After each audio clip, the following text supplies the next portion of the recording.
Okay, so Mark, would you like to introduce yourself? Tell us a bit about your role. Hi, I'm Mark Hepworth. I'm a professor in People's Information Behaviour. Essentially, this means researching people's information experience and their information needs and the information they use. This has led to working with a number of communities, different people in different contexts, and developing theoretical frameworks and models, but then working on how this knowledge can be applied to find ways to specifically develop people's information capabilities, but also to develop people-centered information services.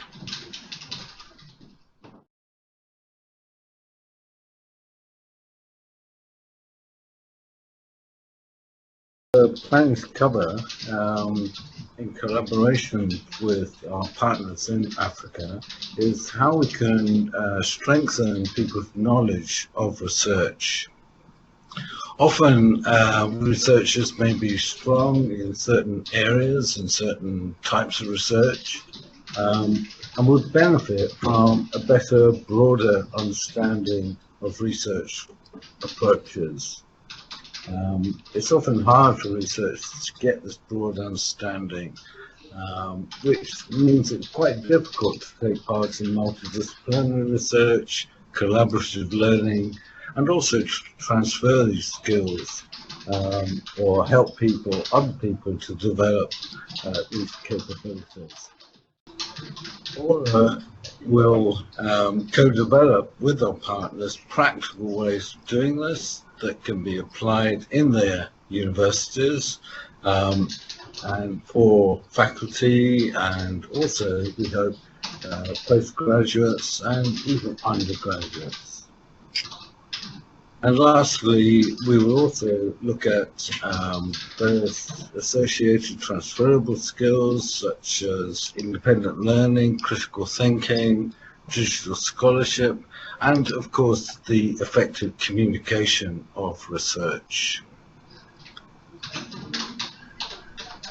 I'll now talk about the planned research interventions. These have been broken down into 3 phases: Research 1, Research 2, and Research 3. These interventions were based on previous research and working with our partners. Research 1 focused on different approaches to research, for example, researcher-led research and system-led research, analytical approaches to research, and also tackling problems such as tame problems and wicked problems, as they have come to be called. This will enable researchers to appreciate different approaches that can be applied or may be relevant to specific types of research questions. Mm-hmm.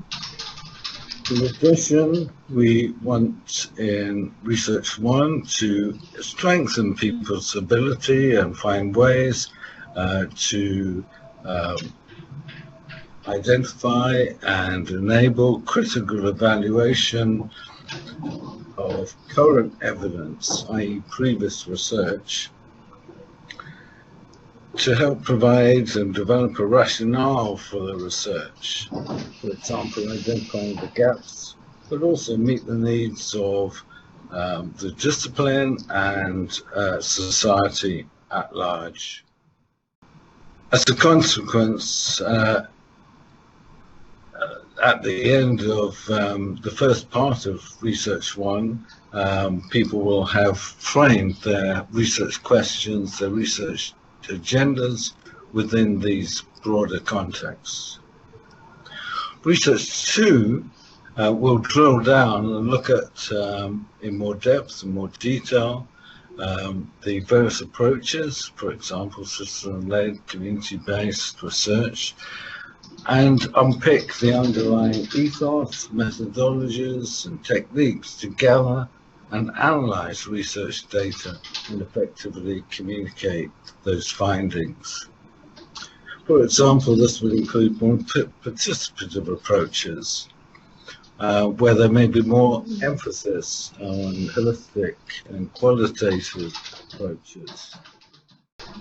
Research 3 intervention will again drill down further and look in more detail at particular research-led approaches. These would tend to involve more analytical, quantitative, large-scale studies where generalizability is one of the main kind of research agendas.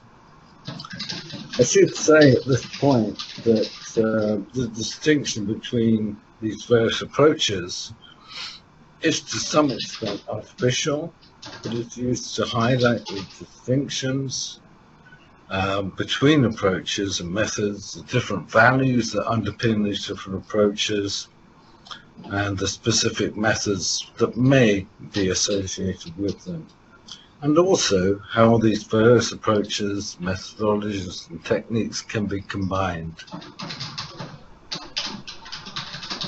Finally, participants will draw on Research 1, Research 2, and Research 3 to develop effective research proposals. I should emphasize that the initial implementation of these 3 phases, although based on research and working with our partners, are pilots.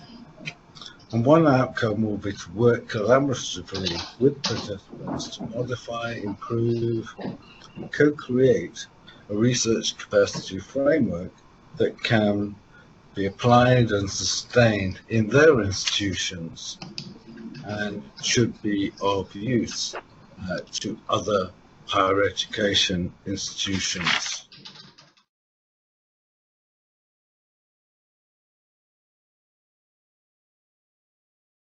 The approaches we'll take to deliver these interventions, first of all, each intervention will be preceded by a facilitated online phase so that people can prepare and familiarize themselves with key content and start to work together, share ideas, and this will make most use of the face-to-face time that we have with each other.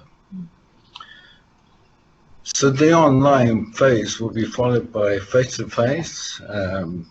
Each intervention lasts approximately 5 days, but will span 4 weeks.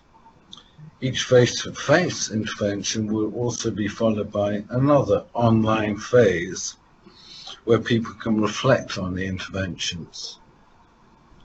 The face-to-face phases will enable participants to experience various approaches to teaching and learning, including learner-centered approaches and pedagogies, and are designed to encourage independent, or that are designed to encourage independent and critical thinking learners.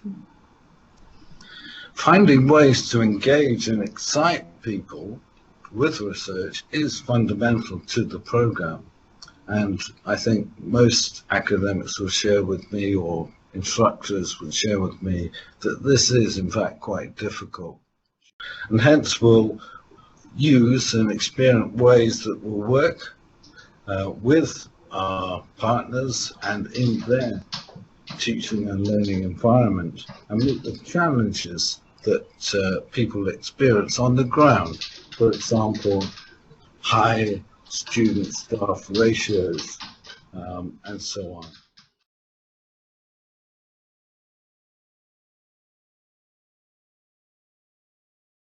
The hopeful outcomes that are intended are that we will work together with our partners and will find effective and sustainable ways to both strengthen faculty research capacity and develop effective strategies to bring these capabilities into the classroom.